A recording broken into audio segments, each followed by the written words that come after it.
પોલો ફોરેસ્ટની નજીકમાં જ આ ડેમ આવેલો છે. જેને પણ આ ડેમનું નામ ખબર હોય તે કમેન્ટમાં કહેજો.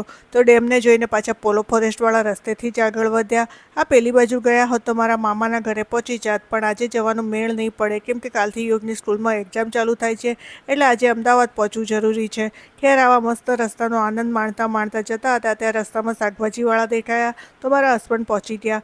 અને શાકભાજીમાં એમની જોડે ખાલી ભીંડા છે, જે મારા હસબન્ડને ભાવતા તો નથી, પણ આવું ઓર્ગેનિક શાક મળે તો એ તો લઈ લેવું પડે. તો ભીંડા લઈને આવ્યા અને પછી ત્યાંથી નીકળીને પહોંચ્યા વીરેશ્વર મહાદેવના મંદિરે, જે અહીં જંગલોની વચ્ચે છે. ત્યાં દર્શન કર્યા. અહીં પંડિતજીએ બીલીપત્ર આપ્યું, એ હું ગાડીમાં મૂકી દઈશ. હવે દર્શન કરીને નીકળ્યા અને પછી રસ્તામાં પીધી ચા, જેણે આખા દિવસનો થાક ઉતારી દીધો.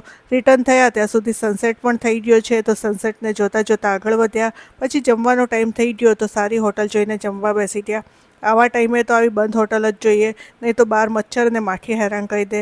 પછી જમીને નીકળ્યા ત્યાં થોડો ટ્રાફિક નડ્યો. એ ટ્રાફિકને પાર કરીને 9 વાગે અમે ઘરે પહોંચી ગયા. તો આવો રહ્યો આજનો દિવસ. વ્લોગ સારો લાગ્યો હોય તો લાઇક, શેર અને કમેન્ટ જરૂર કરજો.